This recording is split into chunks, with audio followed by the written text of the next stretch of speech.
Today we have Enis here from Never Stop Trucking as my guest, and we'll talk about trucking in general. And it'll be a longer video. We'll talk about all different stuff, and basically just introduce you to entrepreneur himself. That he started his own business and how he was able to do that, and what obstacles he used to have in all of this. And without going any further, how are you, Enis? Good. How are you, Emre?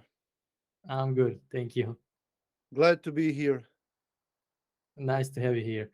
And the first question for you would be if you could just explain us a little bit to me and the audience, how did you begin your journey? How did you start your journey of becoming like entrepreneur, owner of the company, doing it on your own instead of working for somebody else in this trucking industry, and what kind of obstacles you used to have and have to overcome, like what's the difference between working for somebody else and working for yourself for the first time, and things like that in that nature. All right. So the first part of the question, uh, I got into trucking business, into driving by it, a, a coincidence, you could say. I didn't never, like in my younger years, thought that I would have to do anything with trucking. Most people would say something like my father or my grandparents or someone was in trucking industry, and for me that's not the case. And only after moving to United States here, uh, I got here in 2001. I was 21 years old, and you get to a new environment and new country. You speak a little bit of the language, not that much, but enough to communicate. And everything is new to you, and then you there is this shock, this culture shock that everyone has to go through whenever they move to a different country. And then when I spoke to other people, everyone was experiencing the same thing. You need a couple of years to adapt and get in peace with yourself, that Yeah, you're away from everything that you knew. People do things different here, and it's just like, you feel like it's not home in the beginning, and then you start to adapt, and then it takes a while. Then you get to peace with yourself, and after another while you start to like it. And then after another while, when you go back to the country where you came from, now you're glad that you live in the United States, and then you consider this country your home. yeah, um, you just get used to it, and your mentality changes a little bit. And then, because in Bosnia, where we are from, in Eastern Europe, and then generally in Europe, the whole Europe, it's really hard to start a business. Not just in Balkans area, but anywhere. And then even in rest of the world, and many people are not interested in starting their own business because they might have good benefits or good job in Europe. And in the rest of the world, it's really much harder to start a business. But when people come here, then they kind of change their mindset, and then they see what everyone else is doing, and they see that people from different backgrounds, you know education level, it doesn't really matter who you are and what you are. You can still try to do something on your own and be successful, and there are millions of examples. For me, it's just, what matters most is that I work for myself. Successful is very subjective. For like, it depends, like, do you have a great family? Do you have a great spouse? Are your children healthy? Do you have a nice job with nice benefits? Do you work for yourself? Do you have a lot of money? Do you have a lot of money in savings? Do you have a good house, a nice car? It depends. To me, success is not really about money. It helps to know that you are taken care of. That you have some money set aside. That sure helps. But there are other things as well. You have to find the inner peace to be successful. Then whatever you do, you will feel grateful, and it will show that, like the way you're acting, the way you're treating others. So when everyone was like my friends, and then my brother, they started getting into trucking business. That was around 2003, between 2003 and 2006. And you could make a lot of money. And then at that time when I came here, like the basic hourly wage was like anywhere from like $8 to $10 an hour at that time. And these guys, the money that they were making in trucking industry, and they were making what's really sad is that they were making the same amount of money then, like they're doing now, maybe even more. you know and then Yeah. and I'm not just talking about like when you compare it, like you adjust the inflation rate and all that. No, literally, like if they're making like 6,000 gross now, they were making 6,000 gross then, except that the fuel was much cheaper, and that the maintenance cost, insurance cost, everything else was way lower. So at the end, they were making way more money than they're making right now. It's really crazy. So when you see them, and most of them were owner operators, and then you're like, well, I could do the same thing. Why should I be working for $9 an hour, where I can make unlimited amount of money? And then sure enough, just got my CDL and started. But then most people will start with being a company driver. I started as an owner operator. I bought my truck right away. I didn't drive a day for someone else. I bought my truck right. We had a guy that worked in a bank, and a Bosnian guy, and he was able to get us good deals. Like with limited credit history, we were able to get a loan, a decent loan, and just get a decent truck. I remember it was a 2001 Volvo. It was a good truck. So then you start driving, and you start making good money, and you look at other truck trucking business owners, and then you're like, well, why are they better than me? um, they don't have better education. I don't think they are smarter. Their English is even worse, and Yeah. they have trucks and businesses, and why should I not be able to do that? So that I was thinking about that for a long time, like, because you have to have a lot of money, especially back then when you're starting a trucking business. Like for down payment for the trucks, for insurance, to um, costs of operation. You have to have a lot of money, and you have to have a good credit history in order to get factoring, good factoring rates, good fuel cards, because they check your personal credit history, because you don't have a company. You're just starting from scratch. And Also the then insurance. yeah, yeah, the insurance as well. So I had a friend, and he was driving too, and then we spoke a lot, and we decided to go together, and we formed a company, and we stayed together for 7 years. I think it was 7 years. And then we decided to go on our own. um, but then during those 7 years, you kind of figure out like what works best for you, what you think is the best way, what's the best short-term plan and a long-term plan for your company.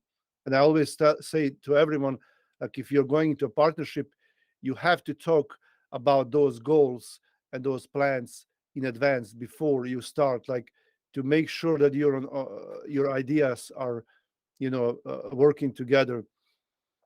I've seen other people, becoming partners in trucking industry, and something is not working. Like they're okay, the company's okay, but it's just struggling. Like it's not the way it should be. And then when they separate, like both of their companies boom because one of them found his or her thing that they like to do and that they're good with, and then the other guy found there. And then, like, even though, like the company I used to work for, one of them started buying trucks and bought a big building, like $1 million building, doing auto parts, and the other went into a trailer rentals, and both are doing great now.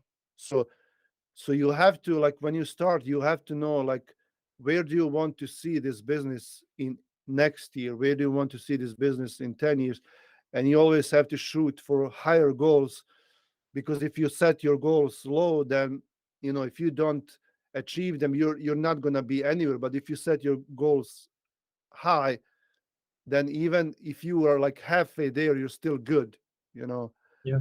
but even better if you were able to achieve those goals that you set for yourself. And uh and then the second part of the question, like, you it's not like, I still don't think about myself that way, not until like now. Like, now we're doing things together, and I always Yeah. say we. When I was in a partnership, I had to get used to saying I, like, because I would always say we, our company. And then 2 years that I'm doing everything myself, then I got used to saying I. Now I have to get used to saying we, because now we're doing things Yeah. together. But I'm sorry. but we, like, if we don't achieve something great, it could be Yeah, of trucking course. industry, it could be something else. It doesn't really matter. Then I could actually define ourselves as successful, as because you got to show the results. You can try all day long, and you might be good at it, but once you have something to show, then you can say to yourself and to others that you were able to accomplish something. Yeah, many people don't understand there's plenty of kind of things that you have to get rid of, plenty of uh, habits that you have to get rid of in order to succeed, and to get you disciplined to basically route your time and your effort into something just to make it work. Even more, even more when you are on your own than when you're working for somebody else.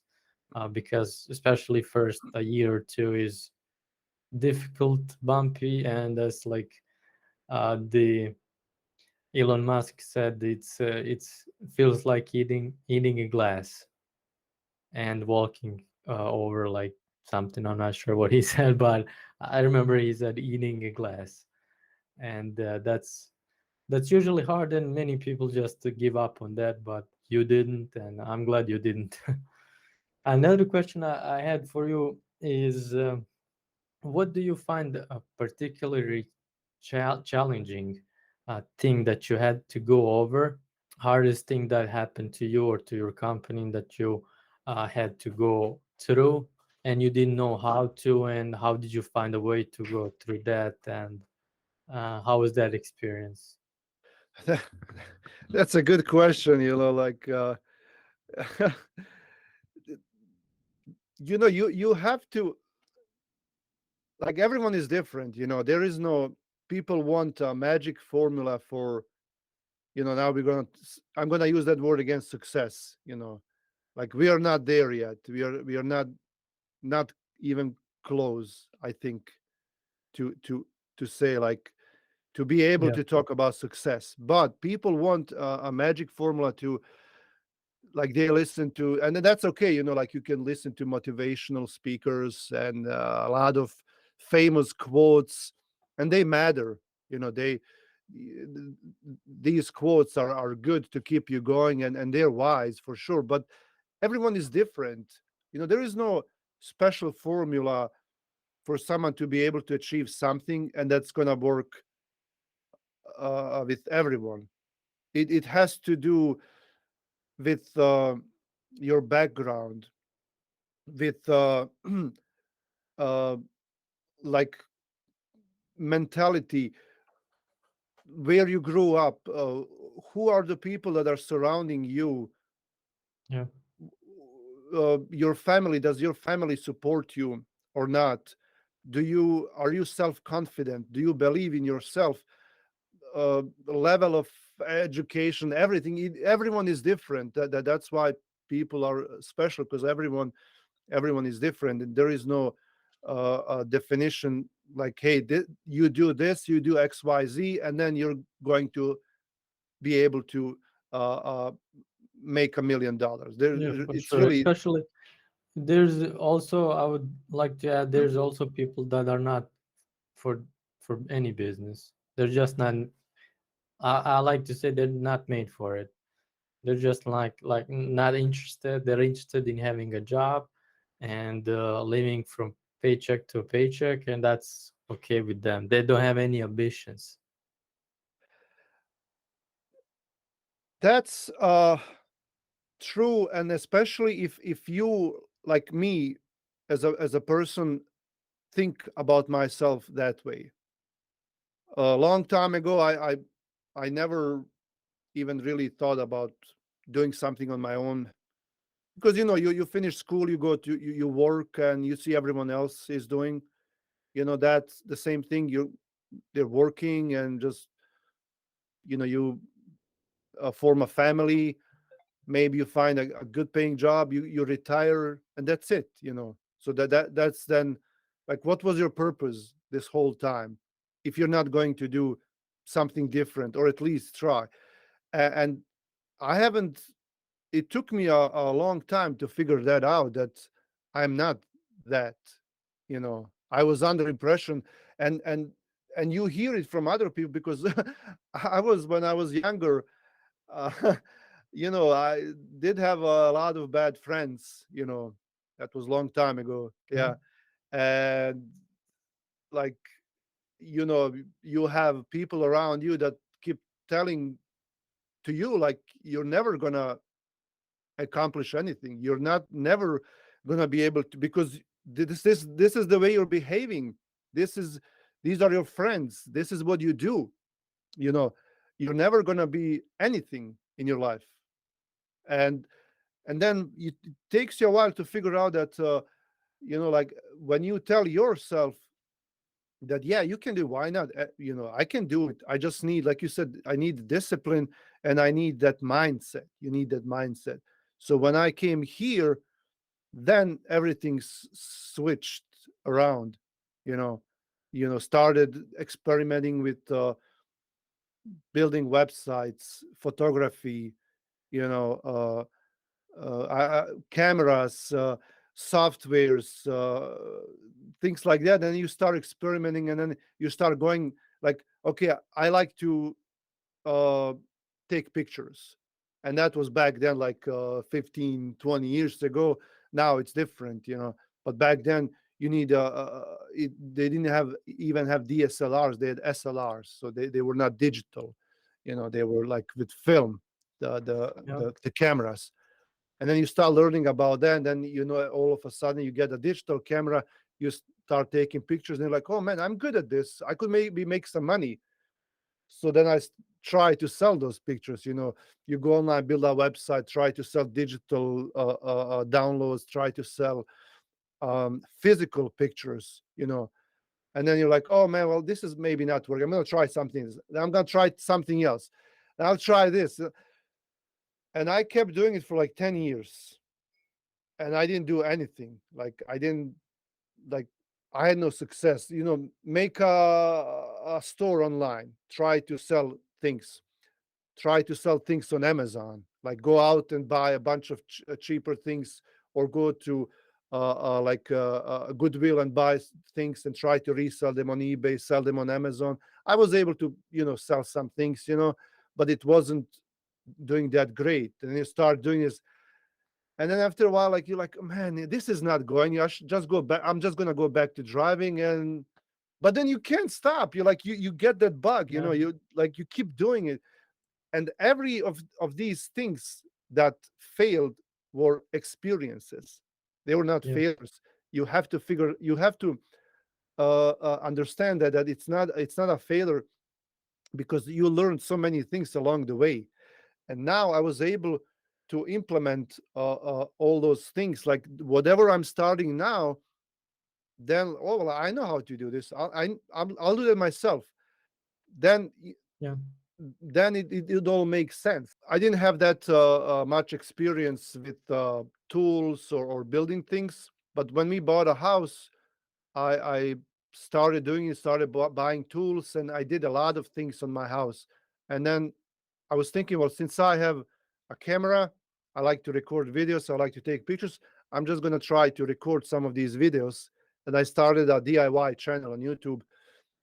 It wasn't that great of success, it's still active. I have like 3 4 thousand subscribers, but I was able to monetize it 2 years ago, and that was a big thing for me. Like, you get to 1,000 subscribers, you do some repairs around your home, and you record it, you upload it to YouTube, and then YouTube basically pays for that. So, and then you learn how to set up your audio, your lighting, everything on your camera. You keep learning and learning and learning. And uh and one day I just, like, because I have this company now, I'm dispatching trucks. I didn't really plan on that. I'm just like, well, maybe I should just tape myself while I'm dispatching trucks. Just try it, why not? And I did it, and like in 10 days I got like thousands of views, and people were wanting more and more. So I decided to make, like, I'm just gonna make another video, because why not? Like, this one was successful, Yeah. maybe. And then they started liking that video even more. In 1 month, I got 1,000 subscribers, started from zero on that channel, and now I was able to get monetized on YouTube. And when you listen, when you like, there are a lot of YouTube channels that will talk about metrics and analytics, how to succeed on YouTube. Most majority of YouTubers that started small, uh, it took them a year or two to get monetized and 1,000 subscribers. It took me uh, a month, and I decided to respond to as many comments as I can, um, talk to people, meet new people, respond to emails. Nowadays, it's much harder, because I get a lot of emails nowadays, and a lot of comments. People are texting me. I can't really respond to each one. I wish I could, but it's just a lot, you know. But then Yeah. if certain number of people keep asking me a question, like a same question, then I'm like, well, maybe I should make a video about that, and then gives me an idea.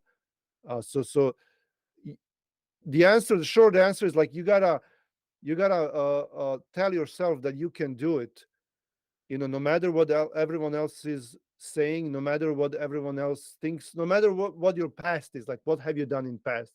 It doesn't matter. Like, you're like, I'm gonna do this now. I'm gonna start. And this things fails, I'll do another thing. This things fails, I'll do another one. Yeah. And then one of those things has to be a success for sure.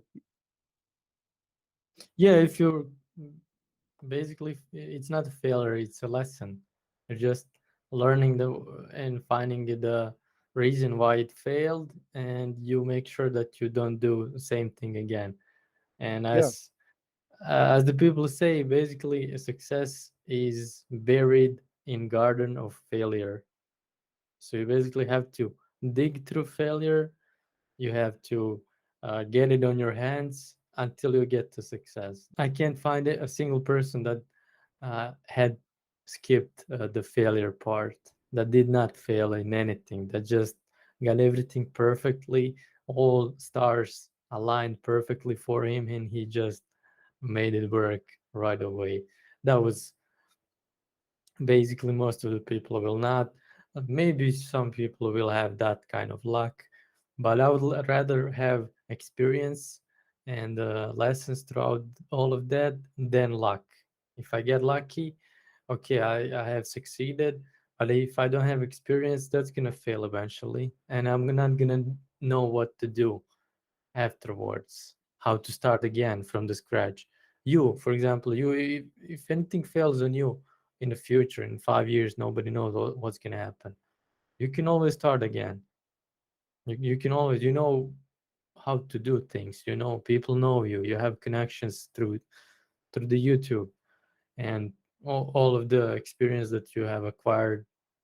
It's gonna be easier for you now than it was when you started, knowing nothing. Yeah. When you look at like on YouTube, I love YouTube. I spend so much Yeah, time on YouTube watching other videos me too. and recording content for analyzing other channels, analyzing my videos, trying to become better because you can always do better. So when you watch other YouTubers, and there is a lot of them that make a video, something as in, if I had to start over now, what would I do? Like, and then they're trying to explain it to their audience, like how to start something. So with all this knowledge that I have now, how would I start it? And it would be so much easier for Yeah, them, because they already experienced all that, and they know what mistakes not to make, and maybe even who to contact now. They know, yeah, because you develop that those network uh, connections.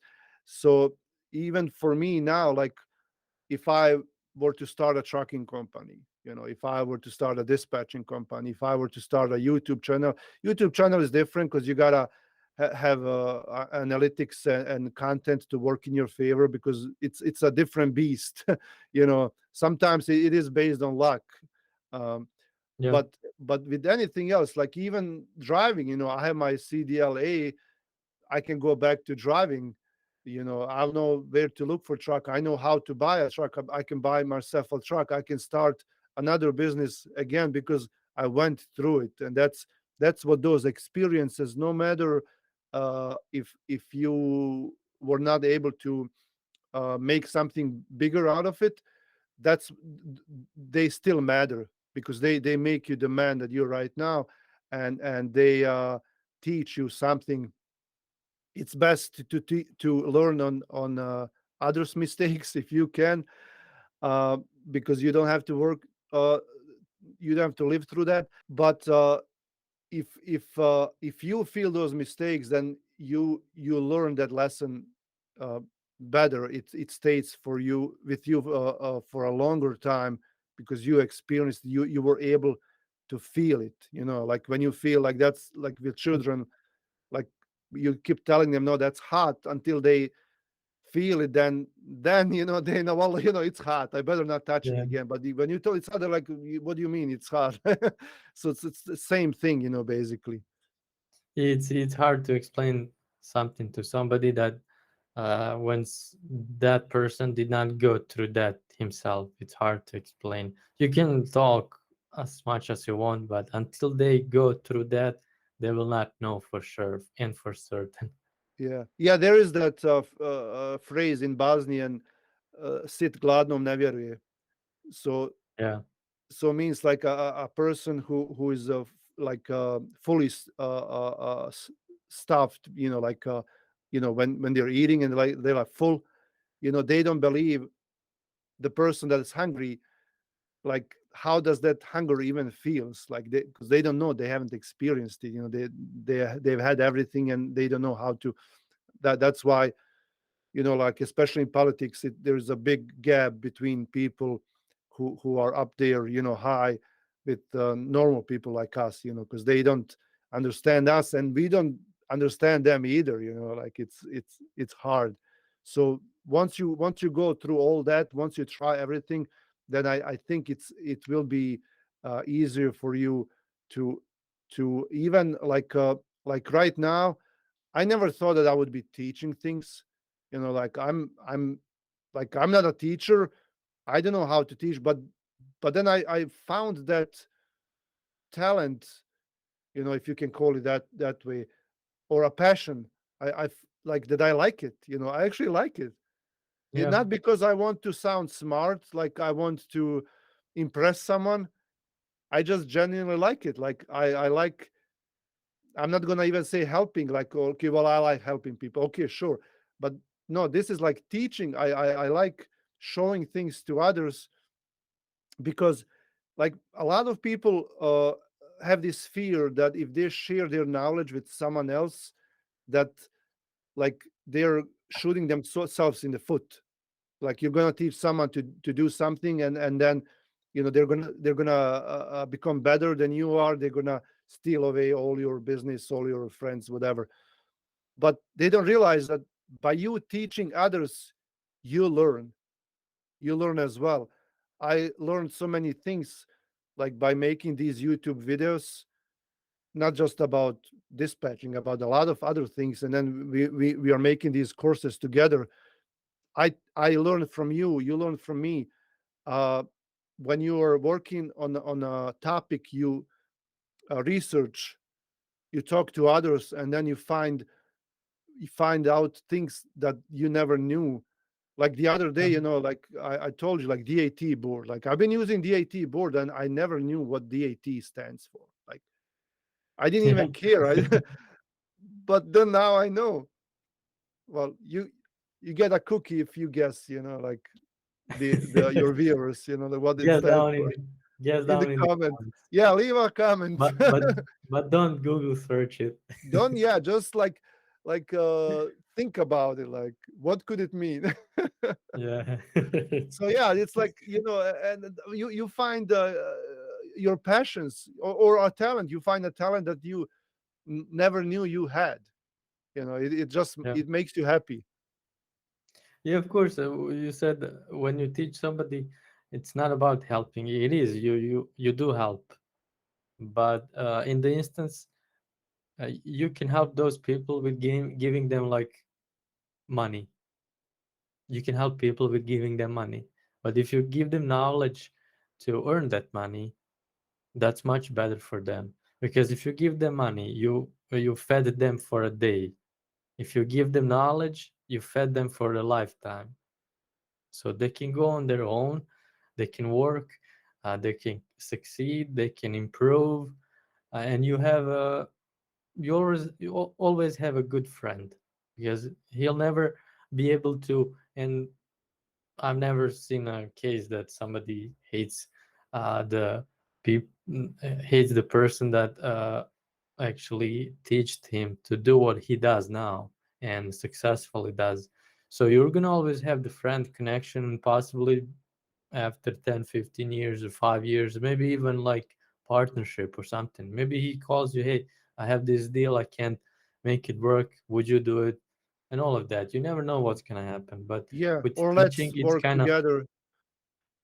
yeah, with teaching, it's same thing. You kind of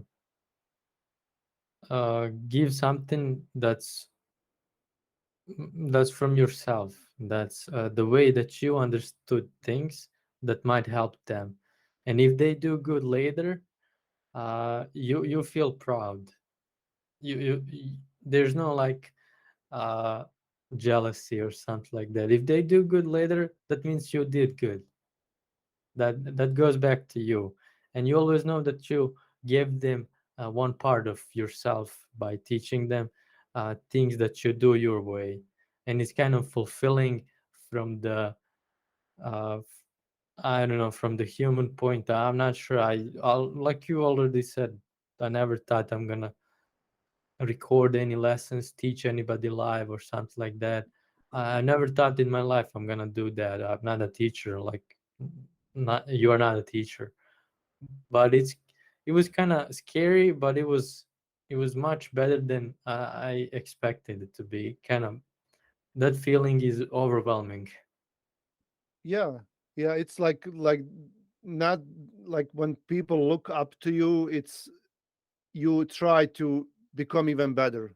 Like you don't want to disappoint, you Yeah, know. like you even then you even do more things. Then you're like, well, maybe I should do this. Well, maybe I should do like because now they're attributing that to you. Maybe you don't, not you, but like us. Maybe we don't deserve it, but then you try to act in that way to at least not let them down. And I think Yeah. it also has to do with legacy. Like you said, you teach someone something and they keep doing it your way, like the way you taught them. You're leaving a legacy behind you. And like for people that like when people pass away, when they die, and if you leave something behind you where people are going to talk about you, then maybe that person could not be even considered dead, like because you keep Yeah. talking to about them, you keep using the things that they left, you keep mentioning them. And you know so for me that's a big purpose in life, to leave something behind that others can use and that they can mention your name, you know uh, uh, associating your name to something good. Yeah, leaving something behind yourself that somebody else can benefit from, like Yeah, regardless who it is yeah, and where he is from and all yeah, of that. yeah, Somebody can benefit from something that you did, that you, teach them, or something that you left behind, like a patent, like anything, like anything yeah, useful to society in general. It's good feeling and it's good for you. yeah. Yeah, my thinking is that everyone should be uh like if you are not useful to society in a way, then what's what are you doing? What's your purpose here Yeah, on earth? I think everyone should be able to leave something behind them. It doesn't have to do anything with money, like yeah, you like when you teach your children good manners, like they're everyone's going to say, hey, like this is good upbringing from their parents, or you know it could be anything. And then I wanted to just before I forget, uh yeah, like it uh it pays out to, like, people will either invest their time or money in order to do something. So if you have time, then you can learn something, and it will take you years maybe, but then you learn it. But then if you can't wait and you have money, then it might be better for you if you invest money. So I like to watch Alex Hormozy, and then he was saying like he bought a consultation phone call with someone for like $45,000 1 hour for wow, consultation. But he's like, if that's gonna help me make $1 million, then why not? yeah, Why not? Because he has that kind of money and he can invest it, being sure that he's gonna make $1 million. So it makes sense, right? yeah, for And sure. and like you were saying, like better to teach someone to do something than to give them money if they're willing to implement it. I was a part of a nonprofit uh, charity.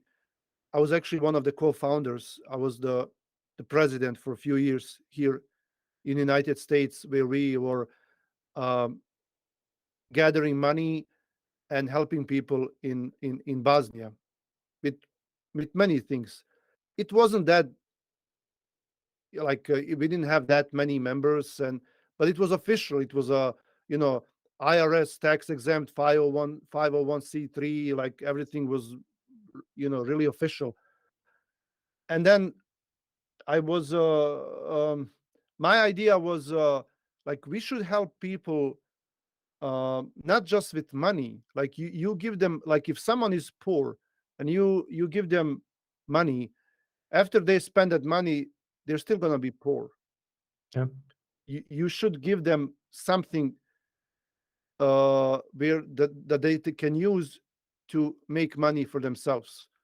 Like if you send money to Bosnia, like or any other, like Bosnia is not a third world country, but it is poor. It's not rich country. But let's say like in a third world country, You send someone money to buy them some equipment, like a small truck or a tractor, or a combination, like for farming, or cows or goats or sheep or anything, where they can make more money. It's better to do that than send them actual money. It's way better, but you have to know what they're able to do, what their circumstances are. If they know how to manage that business, will they buy that actual equipment? And you got to make sure that they continue and using. You kind of have to watch over, because that's a big process. It involves a lot of Yeah. thinking.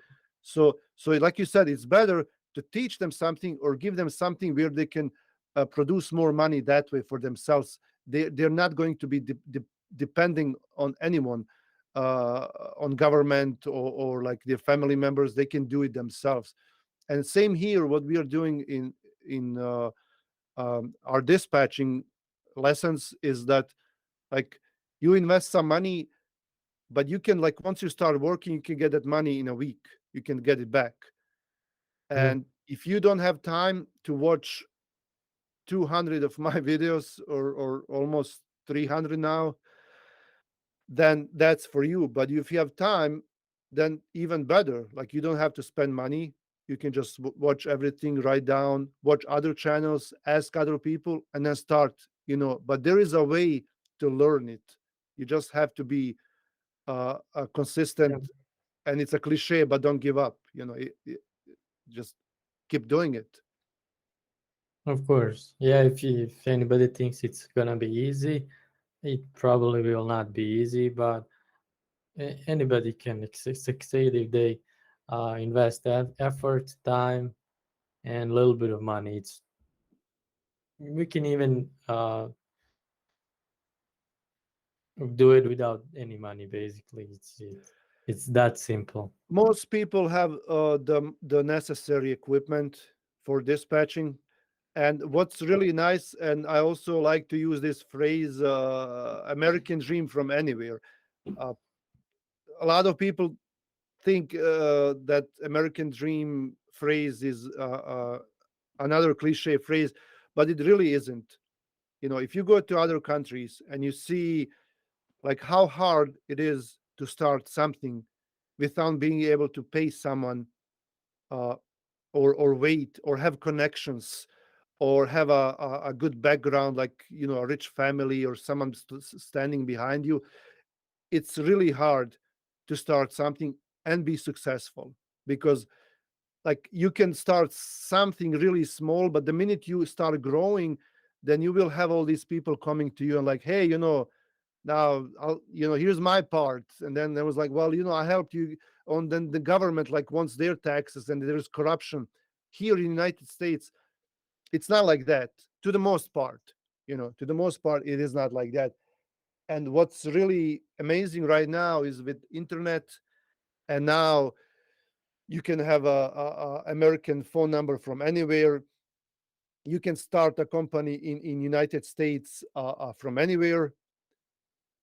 You can do work. It doesn't have to be dispatching. You can do other things as well. But we know tracking, we know dispatching. That's why we speak about dispatching. So it can be anything, but you can achieve your American dream no matter where you live. And these times are really great. This is a great time to be alive and be part Yeah. of this. That, like, in last, like, everything started changing when electricity was introduced. uh, and now with internet, and now AI is different story. We are not going to go into that, because I still don't know a lot about that. But with internet, you can do it from anywhere. uh, and I speak to many people through email, or on the phone, that were able to do that from different countries. So it's just amazing. And being able to teach those people what and share that knowledge, and welcome them. They feel welcomed, like, because they have this support. Uh, Yeah. And that's like when I was doing photography, like photography community is really open like that. Like everyone wants to help each other, and I was amazed. I was surprised, like why do they tell all those things, like, and they just share it. And same Yeah, here, I think we should be able to share, because only like, you when you share you care, so like yeah, only good things can come to you, like because people will appreciate that. yeah, for sure. Another question that's probably the most interesting for all viewers is how to acquire drivers for dispatching service, for dispatching in general, how to find them. If you know some insights or some tips and tricks. That seems to be the big question these days. You can there are a lot of phone calls that I'm getting from dispatching companies, and a lot of drivers are getting those phone calls too. And like most of them, the way they are starting that conversation when I answer, it just doesn't work. Like like whoever is doing these cold calls has to be either properly trained, or they have to kind of like have that personality, like how know how to get to people, know what time of the day should be calling. Do they have to check back like with the same person, like even if someone cusses them out, like maybe they had a bad day, and like follow up with a text message or an email. And I've been thinking, like with social networks, everything nowadays is done on internet. uh, Email, social networks, apps, different websites. But cold calling still seems to be like the most effective way of getting drivers. Maybe because they're driving most of the time, they have their phone, they can't go online and check their Facebook or their email. But like if they have their phone and you call them, then usually they will answer. So that it all comes back to that. I wish there was an easier way, like make a campaign online, um, post regularly to your Facebook page, to your Instagram, build an email list, maybe Facebook ads or Google ads. That could be an effective way, but all those things take time. Like you need a driver now. Like if you're a struggling dispatcher and you don't have that much work, you you can't afford to invest 2 months of time of constantly posting to social networks and trying different methods, and then in the long term you may get some leads, some new drivers. No, you need something now. That's the problem.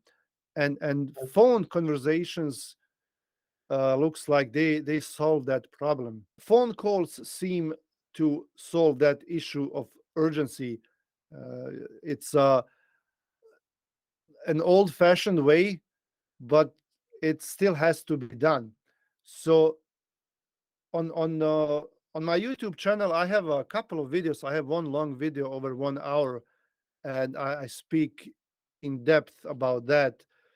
But still, you need to be professionally trained to do that. Even me, like you did it for a while too. You tried it. I tried it too. We had other people who we talked to, and they tried it. It's gonna be waste of everyone's time if you don't know when to call, how to greet them, how to talk to them, how to answer their questions. uh, so that's a really a topic for itself, because you have dispatching on one side, learning how to work with drivers, how to work with trucks, but then you have this cold calling that everyone is kind of, where everyone is struggling. And big companies, they have departments and they have people who are paid to do that only. So how do you manage to form your own business, to take care of the business, look for loads, and then allocate half of your day or more in looking for new customers? It's really tough. So I have known this guy. His name is Alex, for quite some time now, and he has. We met through the YouTube channel, and he's a driver recruiter. And he kept telling me like, "You gotta do this, you gotta do that, you gotta call this many numbers, you gotta." And we kept talking and talking, and then now there is this idea of him working, and you and I spoke to him already, and we think that like just for your viewers, so they know, we feel like the three of us feel like there has to be a separate training just for that, an intensive training that will take a lot of time, and kind of like a hybrid course, like recorded lessons plus mentoring, because he feels, as you've heard, that you have to, in order to learn that those techniques properly, you need to have someone checking on you, watching your progress, and correcting you, like listening to you when you're making those phone calls, and teaching you like what to do, what not to do, and be consistent, because he's very successful. He calls hundreds of phone calls a day, and the thing is like, you don't even have to talk to those people right away. Like he would leave them a message or text them, and they would call them back, you know. And then your lead, like it's that lead funnel, like when you tell someone about yourself, and they either care or they don't care. If they care, they might call you back. If they call you back, now that's a very good lead. That's already a warm lead. And now it's up to you, sometimes when you call these numbers, and no one is answering, you can't change that. You can leave them a Yeah, voicemail. If they have a voicemail set up, a lot of numbers don't even have voicemail set up nowadays, so you can't even leave them a voicemail. You can send them a text message. You can try again, but you can, like, if they don't answer or they hang up on you or they don't want to talk to you, then you can't change it. But if someone calls you and you don't convert that lead, then it's on you. Maybe the only thing that they may not like if you're charging a certain rate and they're like, no, I can't pay that, then that might be the problem. But even then, you know you gotta tell them, hey, try me out for a week. you know I promise you I'll make you more money than you're doing now, and then that will justify that charge. If you like, the more, like, if you like, I'm worth it. I have so much experience. I've been doing this for a long time. I can show you my results. I am worth it, and I can prove it to you. It's like a brand name. If you want something that's worth more money, then you will pay more. So it's yeah, same as with dispatching. So when they call you back, then it's really on you. So Alex is teaching that. you know so we are working on something that hopefully will be ready soon, where he can teach you personally how to do that. So this course will be completed, and our Ready to Dispatch course will be complete, because that's a big part. Because we do cover, owner acquisition, driver recruiting, but not to that extent. Not to this professional one-on-one training that I don't think you can get in any of these courses online. yeah, yeah. You're right. Also, I would like to add, the cold calling option is still the cheapest one and the easiest one. You don't need to invest in anything. Google ads are really expensive. When you get into it, you will see Facebook ads are cheap but not that effective. But as you said, cold calling is still the most effective way. And basically free way to get to drivers. You don't have to pay anything except your phone bill. Yeah, yeah, and you're already paying it. So, and it's easy to find numbers. We explained in many videos on YouTube and even in the course, like where you can get those numbers. And most people, know that. But even if someone doesn't, we explain like you can get the numbers here.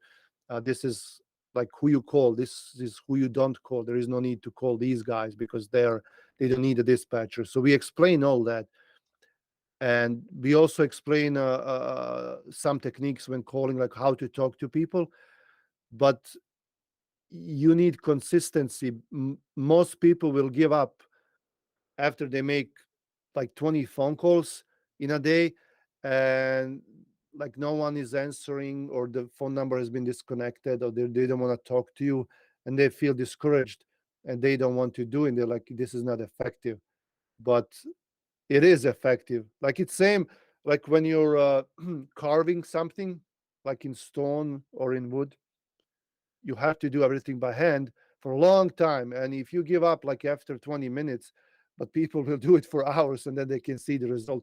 And it's the same thing. You just gotta keep hitting that hammer, and Yeah, then someone will convert.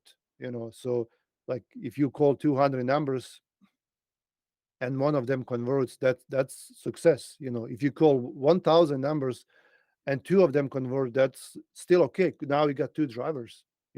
And then yeah, these drivers, when you have two drivers, they can talk to their friends. you know you can you can give them incentives to bring you more drivers, things like that. So once you have one or two drivers, you should be good, because then it yeah. will multiply. But if you stop work looking for new drivers and these two drivers leave, then you have nothing again. So you always have to be, up in the game. You have to keep doing it. All right. Yeah, it was nice talking to you. I think we should wrap it up for today. And if anybody of you viewers are not subscribed to him already, but I believe you already are, just go there and subscribe. His YouTube link to his channel will be in the description. And thank you, Enis.